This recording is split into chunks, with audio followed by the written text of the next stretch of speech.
Lors de notre trip au Portugal, plutôt tournée vers la nature, nous hésitions à aller à Porto. Bon, la famille était partagée, on ne savait pas trop si on allait s'y arrêter. Moi, je trouvais qu'à être proche, ça aurait été dommage de ne pas y aller. Teddy se demandait vraiment si ça valait le coup de sacrifier une journée.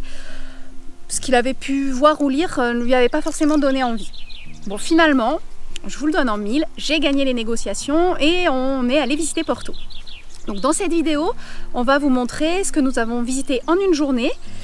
Ah oui, à toute fin utile, si vous voyagez comme nous avec un gros véhicule et parfois difficile à stationner, sachez que pas très loin de Porto, il y a un camping qui propose une navette. Bon, pour le coup, nous, les horaires ne nous convenaient pas, donc on a tenté notre chance et on a réussi à se garer le long du Douro, pas très loin du pont de Dom Luis. Et maintenant, je vous laisse en compagnie de Thaïs. Installez-vous bien, je serai votre guide pour la journée. On se retrouve à la fin de la vidéo pour voir si on a eu raison de s'y arrêter ou non.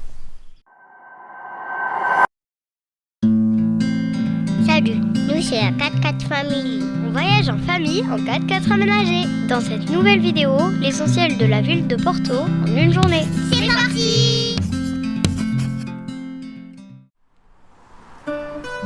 Nous débutons notre découverte de Porto par une balade le long du Douro, direction un magnifique pont.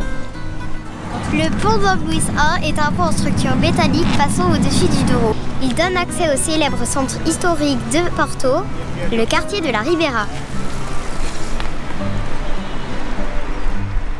Venez, on vous montre!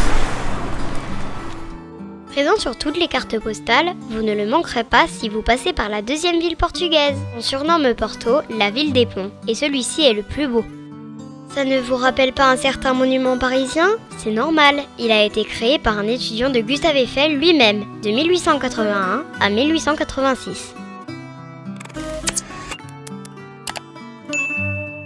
Il possède 2 étages. Le pont inférieur est réservé aux voitures avec des allées piétonnes sur les côtés et le pont supérieur au métro de la ville et aux piétons. À proximité du pont Dom Luis, nous nous dirigeons vers la cathédrale de Porto. Mais avant de découvrir l'intérieur, nous tombons sur un petit concert inattendu.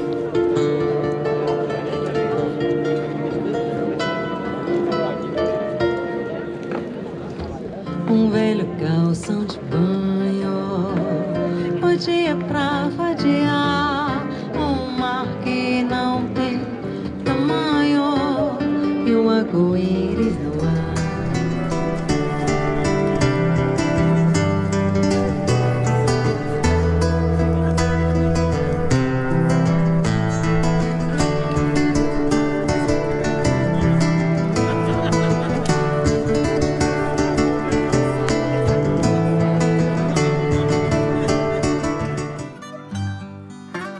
Allez, il est temps de rentrer dans la cathédrale. Véritable enceinte fortifiée, cet imposant édifice est un mélange de styles roman, gothique et baroque. Surnommée la C, elle possède un très beau cloître datant du XIVe siècle. La décoration faite d'azuelos bleus et blancs est typique. Située au sommet de la vieille ville, elle offre une belle vue sur Porto. Ça valait le coup de grimper. Waouh, la vue, elle est trop belle.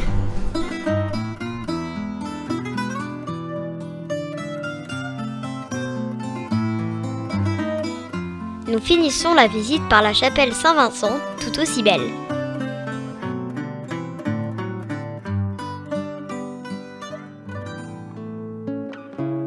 La gare de Porto, São Bento. Sans même y rentrer, la façade paraît majestueuse. Toutefois, le véritable joyau se trouve à l'intérieur. Le hall est décoré de plus de 20 000 carreaux de faïence où est représentée l'histoire du Portugal. Vous passerez certainement plusieurs fois devant. Un conseil ? Ne vous contentez pas de voir uniquement sa façade.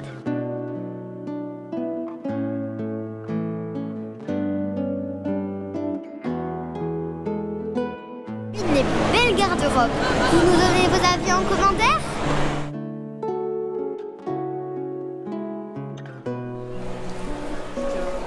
À peine 500 mètres de là, le marché couvert de Boleao vaut le coup d'œil. On y trouve des fruits, des légumes, de la charcuterie et bien entendu des conserves de sardines très connues au Portugal.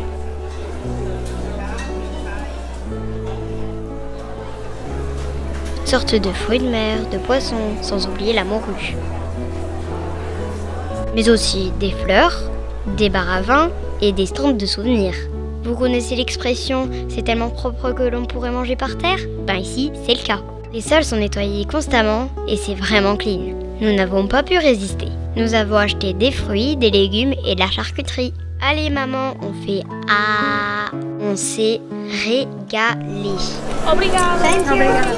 Ah oui, impossible de passer à côté du fromage. Bref, nous vous conseillons d'y passer. Et si comme nous, vous y êtes à midi, ne vous privez pas. Pensez à goûter un petit flan portugais. On trouve les meilleurs pastéis de nata à la fabrique Mantegaria. 2 adresses à Porto.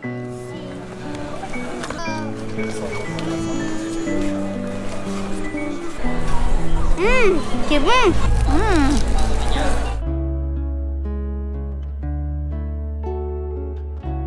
Ensemble monumental du XVIIIe siècle, l'église et la tour des Clercs sont incontournables.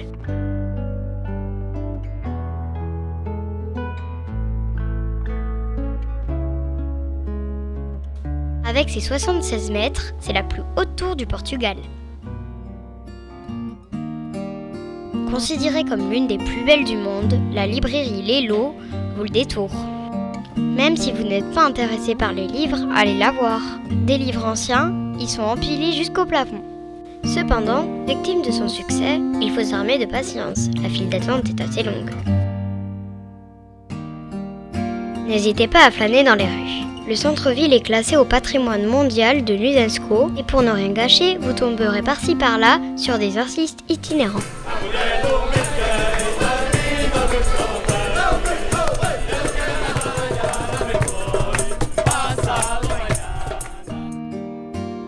Notre journée dans cette surprenante ville portugaise se termine où elle a commencé, le long du Douro.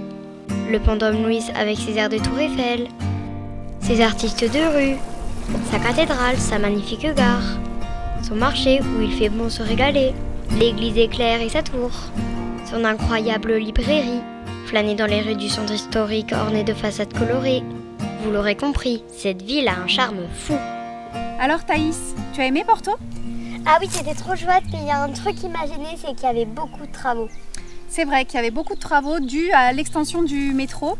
Et en règle générale, il y avait aussi beaucoup de monde. Le matin, il faisait pas hyper beau, donc on a mal commencé la journée. C'est vrai que quand on arrive dans les abords de la ville, ça fait pas vraiment rêver. Tout est payant, hein, même le moindre monument, le moindre édifice religieux. C'est vrai qu'on n'a pas l'habitude en France de payer pour entrer dans une église. Mais malgré tout, on doit vous dire qu'on ne regrette pas du tout d'y être allé. L'ambiance dans la ville est vraiment très très agréable, festive. Et on a même trouvé qu'il y avait une sorte de côté romantique. Donc finalement, voilà, on n'y aurait pas passé plusieurs jours, mais sur une journée, ça nous a suffi pour voir ce qu'on voulait. Et c'était chouette. C'est fini pour aujourd'hui, j'espère que cette vidéo vous a plu. N'hésitez pas à vous abonner si ce n'est pas encore le cas. Juste un petit like ou un petit commentaire, ça nous aide beaucoup. Comme vous le savez, la KTA Family vous dit à bientôt. Bye!